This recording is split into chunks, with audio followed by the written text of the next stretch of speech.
Hello friends, ಎಲ್ಲರಿಗೂ ನಮಸ್ಕಾರ. ನಾನು ನಿಮ್ಮ Latha. Welcome back to Latha Venkatesh kitchen. ಇವತ್ತು ನಮ್ಮ ಕಿಚನಲ್ಲಿ ಮಿರ್ಚಿ ಬಜ್ಜಿನ ಹೇಗೆ ಮಾಡೋದಂತ ಹೇಳ್ಕೊಡ್ತೀನಿ.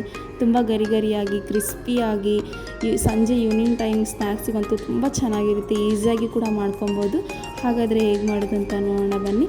ಅದಕ್ಕಿಂತ ಮುಂಚೆ ಯಾರಾದರೂ ಹೊಸದಾಗಿ ನೋಡ್ತಾ ಇದ್ದರೆ ನನ್ನ ಚಾನಲ್ನ ಪ್ಲೀಸ್ ಸಬ್ಸ್ಕ್ರೈಬ್ ಮಾಡಿ, ಶೇರ್ ಮಾಡಿ. ಹಾಗಾದರೆ ಹೇಗೆ ಮಾಡೋದಂತ ನೋಡೋಣ ಬನ್ನಿ. ಮೊದಲು ಈ ಮಿರ್ಚಿ ಬಜ್ಜಿ ಮಾಡೋದಕ್ಕೆ ಕಡಲೆ ಹಿಟ್ಟನ್ನ ಮಿಕ್ಸ್ ಮಾಡ್ಕೊಳ್ಳೋಣ. ಈಗ ಅದಕ್ಕೆ ಒಂದು ಅಗಲವಾಗಿರೋ ಪಾತ್ರೆ ತೊಗೊಂಡಿದ್ದೀನಿ. ಅದಕ್ಕೆ ಒಂದು ದೊಡ್ಡ ಕಪ್ ಆಗೋಷ್ಟು ಕಡಲೆ ಹಿಟ್ಟು ಹಾಕ್ತಾಯಿದ್ದೀನಿ. ಆಲ್ರೆಡಿ ನಾನು ಜಲ್ಲಡಿ ಮಾಡಿ ರೆಡಿ ಮಾಡಿ ಇಟ್ಕೊಂಡಿದ್ದೀನಿ. ಈಗ ದೊಡ್ಡದಾಗಿರೋ ಒಂದು ಕಪ್ ಕಡಲೆ ಹಿಟ್ಟು ಹಾಕ್ತಾಯಿದ್ದೀನಿ. ಇದಕ್ಕೆ ಒಂದು ಅರ್ಧ ಟೇಬಲ್ ಸ್ಪೂನ್ ಆಗೋಷ್ಟು ಉಪ್ಪು ಹಾಕ್ತಾಯಿದ್ದೀನಿ. ರುಚಿಗೆ ತಕ್ಕಷ್ಟು ಉಪ್ಪು ಹಾಕ್ಕೊಳ್ಳಿ. ಈಗ ಒಂದು ಸ್ವಲ್ಪ ಚಿಟಿಕೆ ಆಗೋಷ್ಟು ಬೇಕಿಂಗ್ ಸೋಡಾ ಹಾಕಿ, ಇಲ್ಲ ಸೋಡಾ ಪುಡಿ ಹಾಕಿ. ಈಗ ಒಂದು ಅರ್ಧ ಟೇಬಲ್ ಸ್ಪೂನ್ ಆಗೋಷ್ಟು ಅಜ್ವಾನ ಹಾಕ್ಕೊಳ್ಳಿ. ಅಜ್ವಾನ ಹಾಕೋದ್ರಿಂದ ಟೇಸ್ಟ್ ಅಂತೂ ತುಂಬ ಚೆನ್ನಾಗಿ ಬರುತ್ತೆ. ಹಾಗಾಗಿ ಅಜ್ವಾನ ಹಾಕ್ತಾಯಿದ್ದೀನಿ. ಈಗ ಒಂದು ಅರ್ಧ ಟೇಬಲ್ ಸ್ಪೂನ್ ಆಗೋಷ್ಟು ಜೀರಿಗೆ ಹಾಕ್ತಾಯಿದ್ದೀನಿ. ಜೀರಿಗೆ ಕೂಡ ತುಂಬ ಟೇಸ್ಟ್ ಕೊಡುತ್ತೆ. ಹಾಗಾಗಿ ಒಂದು ಅರ್ಧ ಟೇಬಲ್ ಸ್ಪೂನ್ ಆಗೋಷ್ಟು ಜೀರಿಗೆ ಹಾಕಿ ಈಗ ಚೆನ್ನಾಗಿ ಮಿಕ್ಸ್ ಮಾಡ್ಕೊತಾ ಇದ್ದೀನಿ. ಈಗ ನೋಡಿ, ಈಗ ಒಂದು ಸ್ವಲ್ಪ ನೀರು ಹಾಕಿ ಚೆನ್ನಾಗಿ ಮಿಕ್ಸ್ ಮಾಡ್ಕೊಳ್ಳಿ. ಜಾಸ್ತಿ ನೀರು ಹಾಕೋಕ್ಕೆ ಹೋಗಬೇಡಿ, ಹದ ನೋಡಿಕೊಂಡು ನೀರು ಹಾಕ್ತಾ ಹೋದರೆ ಆಯಿತು. ಈಗ ನಾನು ಸ್ಟೇನರಿಂದ ಮಿಕ್ಸ್ ಮಾಡ್ತಾ ಇದ್ದೀನಿ ನೋಡಿ. ಈಗ ಸ್ಟೇನರ್ ಇಲ್ಲ ಅಂದರೆ ಕೈಯಿಂದ ಕೂಡ ಚೆನ್ನಾಗಿ ಮಿಕ್ಸ್ ಮಾಡ್ಕೊಳ್ಳಿ. ಗಂಟಿಲ್ಲದೆ ಚೆನ್ನಾಗಿ ಮಿಕ್ಸ್ ಮಾಡ್ಕೊಳ್ಳಿ.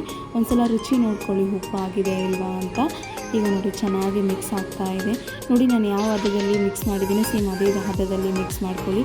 ಜಾಸ್ತಿ ನೀರು ಹಾಕಿದರೆ ಕ್ರಿಸ್ಪಿಯಾಗಿ ಬರಲ್ಲ ಬಜ್ಜಿ. ಹಾಗಾಗಿ ಸ್ವಲ್ಪ ನೀರು ಹಾಕಿ ಈಗ ಪರ್ಫೆಕ್ಟಾಗಿ ರೆಡಿಯಾಗಿದೆ ನೋಡಿ. ನಾನು ಈಗ ನೋಡಿ ಜಾಸ್ತಿ ಮಂದನೂ ಮಾಡ್ಕೊಳಕ್ಕೆ ಹೋಗ್ಬೇಡಿ, ಜಾಸ್ತಿ ತೆಳುವಾಗಿ ಮಾಡ್ಕೊಳಕ್ಕೆ ಹೋಗ್ಬೇಡಿ. ಈ ಹದದಲ್ಲಿ ಮಾಡ್ಕೊಳ್ಳಿ. ಈಗ ಪರ್ಫೆಕ್ಟಾಗಿ ರೆಡಿಯಾಗಿದೆ ಕಡಲೆ ಹಿಟ್ಟು. ಈಗ ಬಜ್ಜಿ ಮಾಡೋದಕ್ಕೆ ಒಂದು ಸ್ವಲ್ಪ ನಾನು ಮಿರ್ಚಿ ತೊಗೊಂಡಿದ್ದೀನಿ ನೋಡಿ. ನಾನು ಸೈಡಲ್ಲಿ ಒಂದು ಸ್ವಲ್ಪ ಕಟ್ ಮಾಡಿ ರೆಡಿ ಮಾಡಿ ಇಟ್ಕೊಂಡಿದ್ದೀನಿ. ಈಗ ನೋಡಿ ಈ ಥರ ಕಟ್ ಮಾಡೋದ್ರಿಂದ ಒಳಗಡೆ ಚೆನ್ನಾಗಿ ಬೆಳೆಯುತ್ತಂತೆ ಅಷ್ಟೇ. ಈಗ ನೋಡಿ ಎಲ್ಲ ಬಜ್ಜಿನ ಇದೇ ಥರ ಕಟ್ ಮಾಡಿ ರೆಡಿ ಮಾಡಿ ಇಟ್ಕೊಂಡಿದ್ದೀನಿ. ಈಗ ನೋಡಿ, ಈಗ ನಾವು ಆಲ್ರೆಡಿ ರೆಡಿ ಮಾಡಿ ಇಟ್ಕೊಂಡಿದ್ವಲ್ಲ ಹಿಟ್ಟನ್ನ, ಈಗ ಅದರೊಳಗೆ ಹದ್ದಿ. ಈಗ ನೋಡಿ ನಾನು ಯಾವ ಥರ ಹದ್ತಾ ಇದ್ದೀನೋ ಸೇಮ್ ಅದೇ ಥರ ಸ್ವಲ್ಪ ಮಿರ್ಚಿ ಮೇಲೆ ಕಾಣಬೇಕು ಆ ಥರ ಚೆನ್ನಾಗಿ ಹದ್ಕೊಳ್ಳಿ. ಜಾಸ್ತಿ ನೀರು ಮಾಡಿಕೊಂಡ್ರೆ ಈ ಥರ ಪರ್ಫೆಕ್ಟಾಗಿ ಬರಲ್ಲ. ಸ್ವಲ್ಪ ಗಟ್ಟಿ ಮಾಡಿಕೊಂಡ್ರೆ ಈ ಥರ ಬರುತ್ತೆ, ಮೇಲೆ ಸ್ವಲ್ಪ ಮಿರ್ಚಿ ಕಾಣೋ ಥರ ಬರುತ್ತೆ. ಈಗ ನೋಡಿ ಈ ಥರ ಹದ್ಕೊಳ್ಳಿ. ಇದೇ ಥರ ಎಲ್ಲ ಮಿರ್ಚಿನೂ ಇದೇ ಥರ ಮಾಡ್ತಾ ಹೋಗಿ. ಈಗ ನೋಡಿ,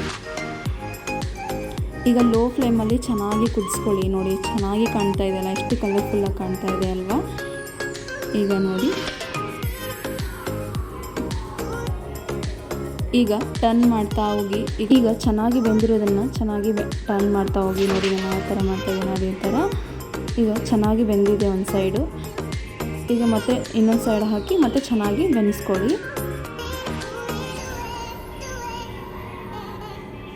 ಈಗ ನೋಡಿ ಈಗ ನೋಡಿ ಚೆನ್ನಾಗಿ ಟರ್ನ್ ಆಗಿದೆ. ಈಗ ಚೆನ್ನಾಗಿ ಫ್ರೈ ಮಾಡ್ಕೊಳ್ಳಿ. ಮತ್ತೆ ಒಂದು 2-3 ನಿಮಿಷ ಆಗೋಷ್ಟು ಈಗ ಚೆನ್ನಾಗಿ ಫ್ರೈ ಮಾಡ್ಕೊಳ್ಳಿ. ಈಗ ನೋಡಿ ಪರ್ಫೆಕ್ಟಾಗಿ ರೆಡಿಯಾಗಿದೆ. ಈ ಥರ ಐ ಫ್ಲೇಮಲ್ಲಿ ಹುರ್ಕೊಂಡ್ರೆ ಸ್ವಲ್ಪ ಬೇಗ ಹೊತ್ತೋಗ್ಬಿಡುತ್ತೆ. ಹಾಗಾಗಿ ಮೀಡಿಯಮ್ ಫ್ಲೇಮಲ್ಲಿ ಒಂದು 2-3 ನಿಮಿಷ ಆಗೋಷ್ಟು ಚೆನ್ನಾಗಿ ಫ್ರೈ ಮಾಡ್ಕೊಳ್ಳಿ. ಹಾಗಾದರೆ ಗರಿ ಗರಿಯಾಗಿ ಪರ್ಫೆಕ್ಟಾಗಿ ಈ ಮಿರ್ಚಿ ಬಜ್ಜಿ ರೆಡಿಯಾಗುತ್ತೆ. ನೋಡಿ ಚೆನ್ನಾಗಿ ಬೆಂದಿರೋದು ಒಂದು ಪ್ಲೇಟಿಗೆ ಟ್ರಾನ್ಸ್ಫರ್ ಮಾಡ್ಕೊತಾ ಇದ್ದೀನಿ. ಈಗ ಉಳಿದಿರೋ ಬಜ್ಜಿನೂ ಕೂಡ ನಾನು ನೋಡಿ ಫ್ರೈ ಮಾಡ್ಕೊತಾ ಇದ್ದೀನಿ. ಈಗ ನೋಡಿ ನನಗೆ ತೋರಿಸ್ತಾ ಇದ್ದೀನಿ. ಇದೇ ಥರ ಎಲ್ಲ ಬಜ್ಜಿನೂ ಇದೇ ಥರ ಮಾಡ್ಕೊಳ್ಳಿ. ಈಗ ನೋಡಿ ಕಲರ್ ಚೇಂಜ್ ಆಗಿದೆ. ಈಗ ನೋಡಿ ಎಷ್ಟು ಪರ್ಫೆಕ್ಟಾಗಿ ಈ ಮಿರ್ಚಿ ಬಜ್ಜಿ ರೆಡಿಯಾಗಿದೆ ಈಗ ನೋಡಿ ಎಲ್ಲ ಮಿರ್ಚಿ ಬಜ್ಜಿನೂ ಇದೇ ಥರ ರೆಡಿ ಮಾಡಿ ಇಟ್ಕೊಂಡಿದ್ದೀನಿ. ನೋಡಿ ಎಷ್ಟು ಕ್ರಿಸ್ಪಿಯಾಗಿ, ಎಷ್ಟು ಗರಿ ಗರಿಯಾಗಿ, ಎಷ್ಟು ಕಲರ್ಫುಲ್ಲಾಗಿ ಕಾಣ್ತಾ ಇದೆ ಅಲ್ವಾ ಈ ಮಿರ್ಚಿ ಬಜ್ಜಿ. ಹಾಗಾದರೆ ನೀವು ಒಂದು ಸಲ ನಿಮ್ಮ ಮನೇಲಿ ಟ್ರೈ ಮಾಡೋದು ಬರಬೇಡಿ. ಹೇಗಿದೆ ಅಂತ ನನಗೆ ಕಮೆಂಟ್ ಬಾಕ್ಸಲ್ಲಿ ತಿಳಿಸ್ಕೊಡಿ. ಪ್ಲೀಸ್ ಲತಾ ವೆಂಕಟೇಶ್ ಯೂಟ್ಯೂಬ್ ಚಾನಲ್ಗೆ ಸಬ್ಸ್ಕ್ರೈಬ್ ಮಾಡಿ, ಶೇರ್ ಮಾಡಿ. ಥ್ಯಾಂಕ್ ಯು ಸೋ ಮಚ್ ನನ್ನ ವಿಡಿಯೋ ನೋಡಿದ್ದಕ್ಕೆ. ಮತ್ತು ನೆಕ್ಸ್ಟ್ ವೀಡಿಯೋದಲ್ಲಿ ಮತ್ತೆ ಸಿಗ್ತೀನಿ. Thank you. ಬಾಯ್.